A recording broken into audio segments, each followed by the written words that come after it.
We have with us BJP Youth Wing President and Lok Sabha MP from Bangalore South, Tejasvi Surya. Thanks for speaking to us. Sir, we've seen a lot of bigwigs in your party just leaving the party and going to Congress, which is Mr. Jagdish Shettar and Lakshman Savadi. How will it impact the BJP? First question. Brother, like you are aware, the Bharatiya Janata Party is a cadre-based party. It is not a leader-based party. And in all of these constituencies that you mentioned, the party's cadre is very intact. And as long as our cadre is strong and inspired, there is no problem at all. So in all of these places, the BJP will win with an overwhelming majority because the cadre of the party is very firmly rooting with the Prime Minister and the party. Just because you said it's a cadre-based party, but one problem that the BJP always had was it wasn't able to create the second line of leadership. Mr. Yediyurappa was this one big face. With these new ministers that have been put, MLAs that have been put into the list, do you think that's what it's trying to do, build a next line of leadership? BJP has always tried very consciously to build new and next generation of leadership.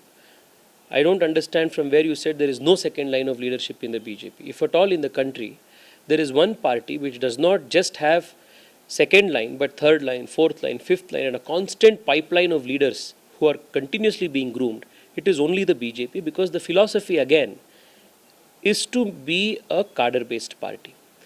It is only in the BJP where you will find examples of leaders as tall as Shri Yediyurappa ji, Shri Ishwarappa ji, voluntarily making way, giving space for new generation leaders to emerge. It's a practice that must be rather emulated even by other political parties, keeping in mind the overall health of India's democracy.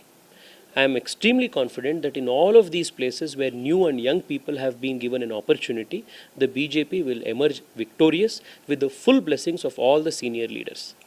Okay. Mr. Siddaramaya's comment on the Lingayat community has become quite a controversy, but he continues to clarify, saying that he did not blame the community, he blamed Mr. Bommai, who is a member of that community, and he's the corrupt person. How do you respond to that? The practice of the Congress party, right from its senior most leader Rahul Gandhi to now Mr. Siddaramaya, is very clear that the mindset is anti-OBC, is very casteist, and it is very divisive. We did not ask Rahul Gandhi to insult and demean the whole OBC community. He chose to do it. Even in a conversation with a reporter, I think incidentally it was a TV9 reporter, Mr. Siddaramaya made this comment against the whole Lingayat community. So this only shows the casteist, divisive mentality of the Congress party. It is again displayed both at the national level by Mr. Rahul Gandhi and at the state level by Mr. Siddaramaya. The Congress will pay a very heavy price on 10th of May. But his allegation was on Mr. Bommai, and we've also seen how the Congress has continuously called this government as a 40% government, while we've also seen leaders arrested from there. His very clear. His allegation, his entire statement is very clear. He has taken the name of the Lingayat community. Therefore, what is indefensible for the Congress itself should be very difficult for you to defend, brother. Okay. I will not be interested in defending anybody here, but coming to one important point is when he spoke about corruption. Now we've seen the Congress attacking you as a 40% commission government, and we've also seen a lot of ministers in the Congress frequently visited by the IT and ED. Who does this corruption tag weighs more on, you guys or the Congress? In politics, the person making the allegation must have some kind of credibility for his allegation to gain any traction. Here in Karnataka, the sitting president of the Congress party is out on bail in corruption charges. The former president of the Congress party, both Rahul Gandhi and Sonia Gandhi, are out on bail on corruption charges.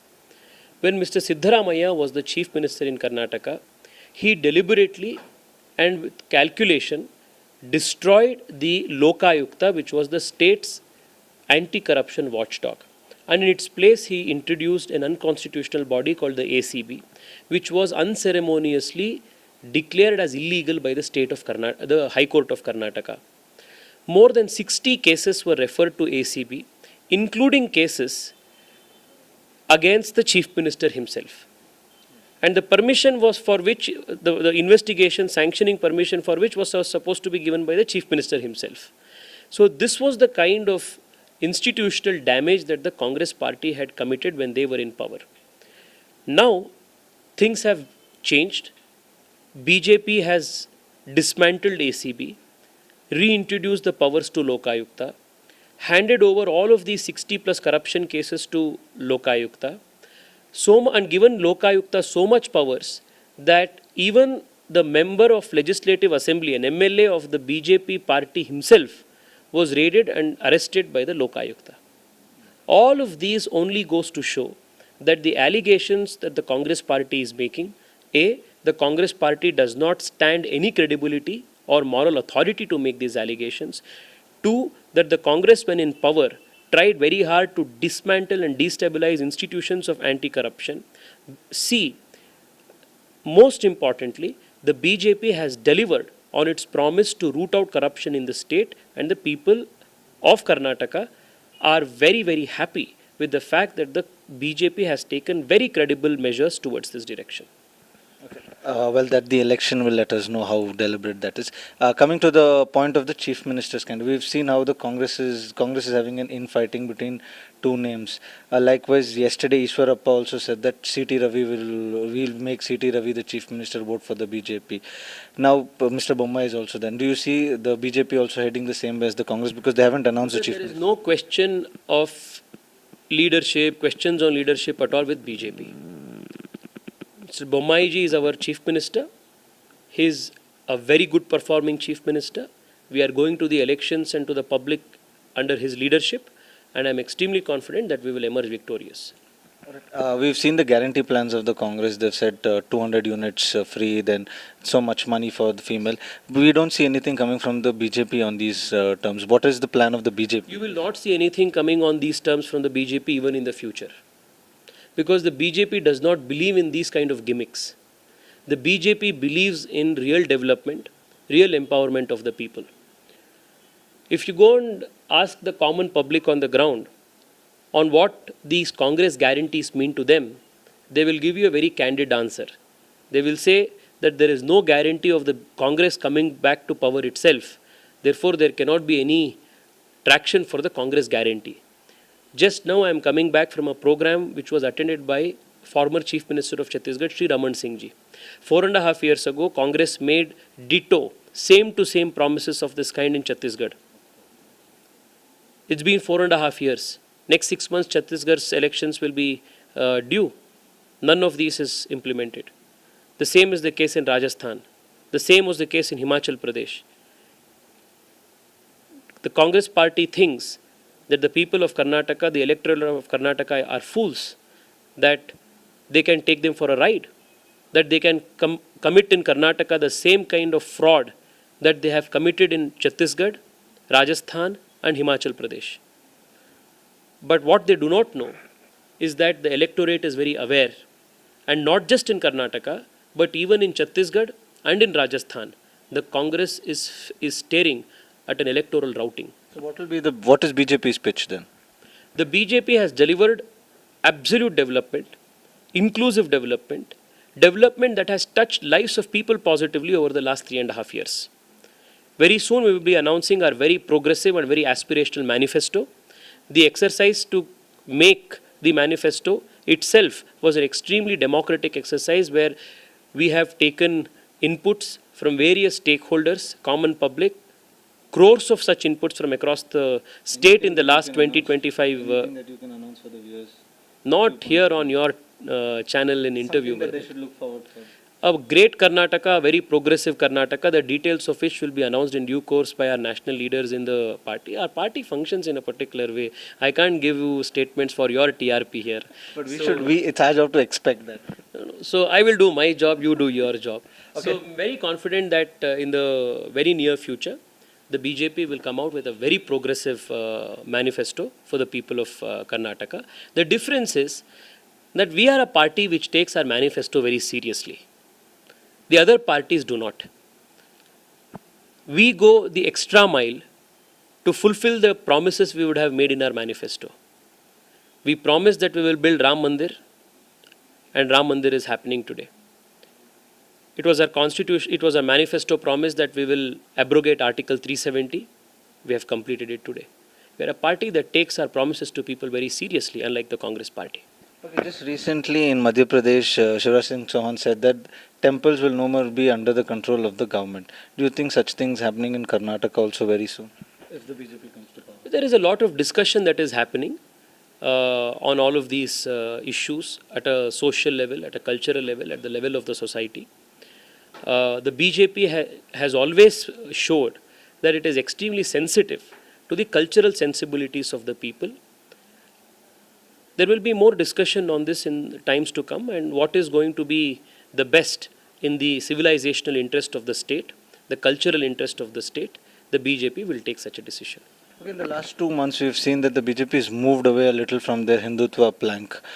We've not seen more of the Hindutva push that we'd seen before. Has the plan for the BJP moved away, keeping in mind that Hindutva doesn't work in Karnataka, or is it something else altogether? See, this whole media idea that, Hindutva is something that works here, Hindutva is an agenda that can bring us votes, we can use Hindutva here and not use Hindutva there. This is a very shallow way of looking at the party, which is an ideological based party. For us, Hindutva is a worldview, a comprehensive view through which we envision a strong, vibrant, dynamic, prosperous Bharat. There can be no dilution of this worldview. And it also doesn't mean that Hindutva doesn't mean that there cannot be development, that Hindutva and development are two parallel tracks that do not meet. These are all ideas that the media has tried to impose on the BJP, which is very far from truth. But it only comes out when the BJP is in power. So Article 370, Those are state issues. Article 370 abrogation happened 2 months into the government coming into power. There was no elections that time. These are important issues which are constitutionally, civilizationally, socially very important for the country. Which is why for the BJP, whether it is state election, national election, none of these matters. We have a world view that the country should prosper in this direction, that the country should progress in a wholesome manner, in an integral manner in this way, and that is always going to be the vision of the party. Last two questions. Why is your name missing in the star campaigners list? Well, these are issues for the media. I am not a star. Perhaps that is why it is missing. I am a karyakarta of the party. There are a lot of there are 26 other MPs of the party in Karnataka, but the media finds it's interesting to only ask this question to me. I am really happy to enjoy this kind of love by the media. So you have seen how with dedication our party karyakartas are campaigning all across the state. I am a fellow karyakarta. I keep campaigning every day for the party, whether it is in front of your cameras, whether it is outside, whether it is inside my constituency, outside of the constituency. It is a matter of great pride that this party has given us opportunity to contribute to it. In a nutshell, you don't need to be in any list to be a star campaigner for the BJP. I am neither a star nor anything. So therefore, it is very important that I have the opportunity to contribute for the party. And media wants these kind of issues. I asked a journalist recently as to why you thought this was a very big issue. He said, if I put your name in the article list, then we will get more traction. I said, chalo, if your... don't you think your name does change the game a little? No, I am saying that if it may change the game for you, for your article and for your TRP. So for our party, I will anyway keep doing my work. So it doesn't matter. Okay, so TV9 had done a sea voter campaign, and in the poll we've got to know that your party gets 79 to 80, is getting votes somewhere between 79 to 85, and Congress is somewhere at 105 to 115. What is your magic number? On the 13th of May, I will invite you for another cup of coffee, brother. And on that day, the BJP would have formed a full majority government in Karnataka. Well, on the 13th, I'll come for another coffee with Tejasvi Surya here, and we'll see whether the BJP has managed to get what it's promised. This is Vaji with Guru Charan for News9 Live.